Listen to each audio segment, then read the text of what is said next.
오늘은 앞으로 우크라이나 전쟁이 끝난 이후에 러시아와 우크라이나 전선으로 파견되었던 북한군이 완전히 귀국한 이후에 그들의 운명은 어떻게 될지에 대해서 좀 말씀드리려고 합니다.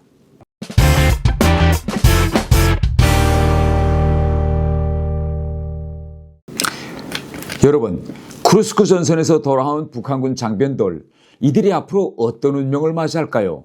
지금 북한에서는 그들을 쿠르스크 영웅이라고 부르고 김정은이 환영식도 열고 훈장 수여식도 열면서 또 그리고 우크라이나 전쟁에서 희생된 전사자들을 위한 기념비, 기념관, 또 뭐 아파트도 건설해서 집 한 채까지 이제 주겠다, 이렇게 약속들을 많이 하고 있습니다. 애들도 다 맡아 키우겠다 이러면서. 그런데 저는요, 솔직히 그러한 북한의 최근 여세 행태를 보면서 솔직히 두려운 마음도 있습니다. 왜냐하면 이 우크라이나 전선에 갔다 온 이들은 죽음의 문턱까지 갔다 온 사람들입니다. 드론과 또 공중에서 내려 꽂히는 포탄, 이런 현대전을 실제로 경험한 실전 부대들인데요. 그리고 무엇보다도 그러한 로켓탄과 드론이 빗발치는 참호 속에서 진짜 피를 흘리면서 전우애를 배운 사람들입니다.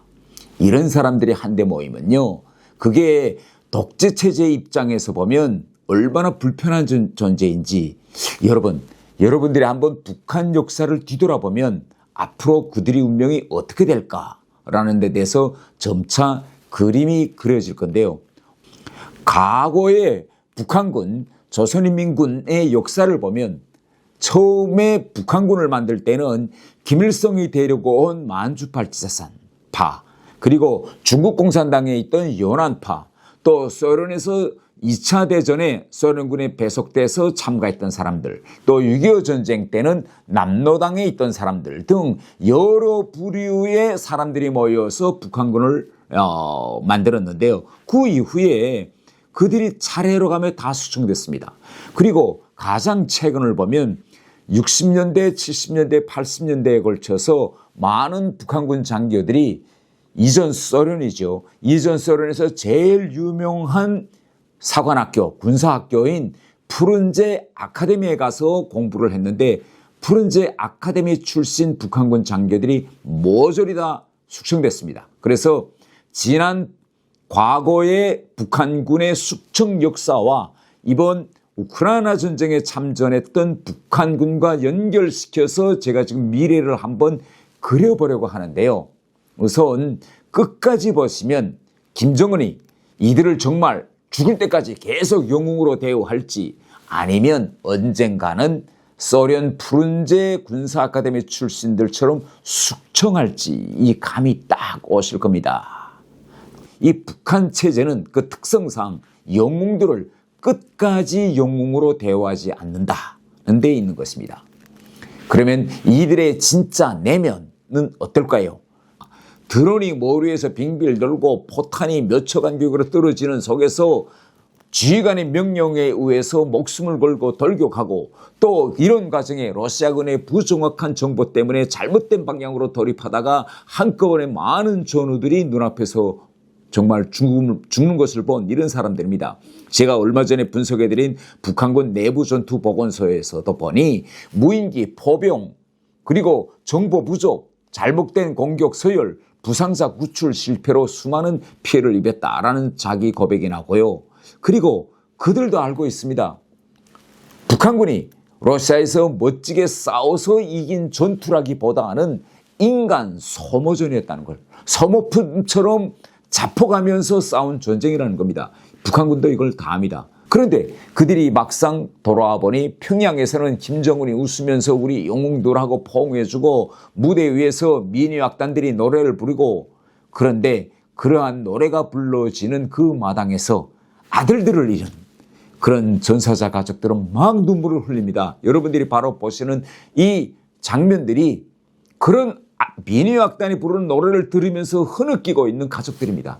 저는 이런 장면들을 보면서 정말 전쟁의 현장에서 참호 냄새와 또 전우들의 피 냄새를 맡고 돌아온 그 북한군들의 마음은 어떨까요?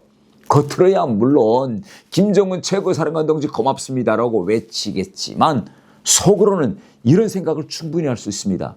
야, 결국 우리는 김정은에 의해서 러시아 땅에 보내졌고 거기서 개죽음 당한 거 아니냐. 우리는 수많은 친구들과 전우들을 잃었는데 이 평양에 있는 사람들은 평양에서 이렇게 편안히 앉아서 전쟁을 구경했구나. 그러한 이중성의 감정, 이게 바로 앞으로 김정은이 가장 두려워하는 대목일 겁니다. 자, 그러면 김씨 일가의 오래된 본능은 무엇일까요? 외국 군대와 함께 싸웠거나 외국에 가서 군사기술을 배운 사람들은 절대 믿지 말라. 이게 결국은 김일성과 김정일의 좌우명이었습니다. 그러면 다시 원래의 질문으로 돌아오겠습니다. 우크라이나 전쟁이 끝나고 쿠르스크에서 싸우고 돌아온 북한 지휘관 병사들은 어떻게 될까요? 저는 앞으로 3단계를 걸칠 수 있다 이렇게 생각합니다. 첫 번째 단계는 최대한 그들을 띄우고 대우하고 영웅으로 내세울 겁니다. 그리고 그들의 전투 경험을 교범으로 정비하게 하고 군대 내 정치 교육 자료로 교과서도 만들고 또 쿠르스크 북한군 영웅들을 내세워서 북한 젊은 세대들에게 김정은에 대한 충성심과 희생정신을 강조할 것입니다. 또 러시아 군을 만날 때도 러시아와의 군사협력의 홍보에 계속 이들을 이용할 겁니다. 그러나 이건 어디까지나 김정은 정권이 그들을 필요할 때까지입니다. 그러면 두 번째 단계입니다. 바로 그들이 앞으로 북한군 성장 과정에서 요직들에 진출해서 북한군의 중추가 될 수 있느냐. 이건데 그들은 요직 진출에서는 철저히 봉쇄될 것입니다. 이들을 북한군의 핵심, 정권의 중추로 떠올린다는 것은 김정은에게서는 자살 행위와 같습니다.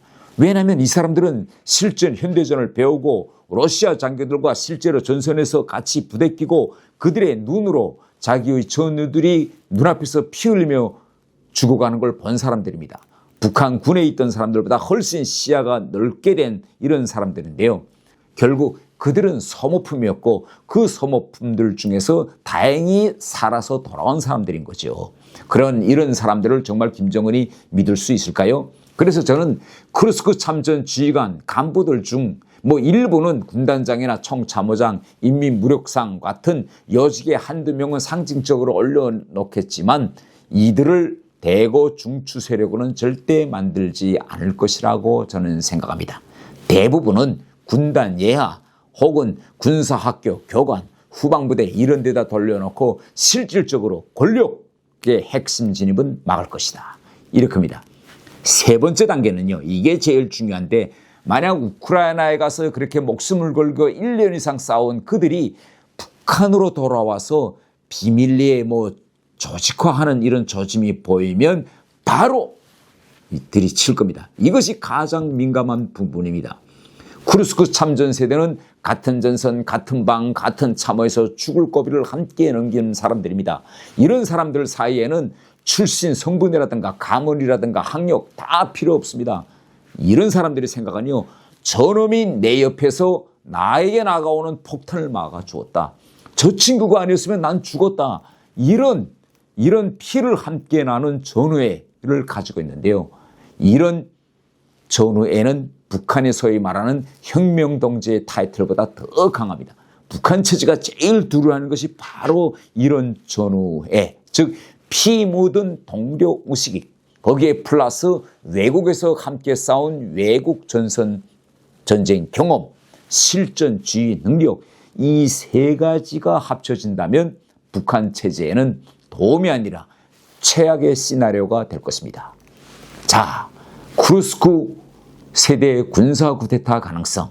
물론 지금 당장 그들이 군사 쿠데타를 한다는 뜻은 아니지만 북한 정권의 입장에서는 그럴 잠재력이 있다는 이 사실 하나만으로도 앞으로 그들은 계속 출세가 제한받고 까딱하다가는 숙청의 사유가 될 것입니다. 여러분, 오늘은 쿠르스크에서 돌아온 북한군의 운명을 조금 길게 그리고 솔직하게 미래까지 예측하면서 얘기해 보았습니다. 마지막으로 태영호 TV는 이렇게 지금 당장 북한 TV에서는 절대로 들을 수 없는 이야기, 현장과 역사를 묶어서 보는 깊이 있는 분석을 계속해서 만들어 가자고 합니다. 이런 영상은 자료를 찾고 기사를 검증하고 북한 내부 문건과 과거 사례를 비교하는데 상당한 시간과 인력이 들어갑니다. 여러분께서 보내주시는 자율 구독료 후원은 이런 작업을 계속할 수 있는 큰 힘이 됩니다. 이런 콘텐츠가 계속 필요하고 북한과 통일 문제를 깊이 있게 다루는데도 여러분들이 관심이 있다면 바로 이 아래에 띄워놓은 자율 구독료 계좌로 많이 응원해 주십시오.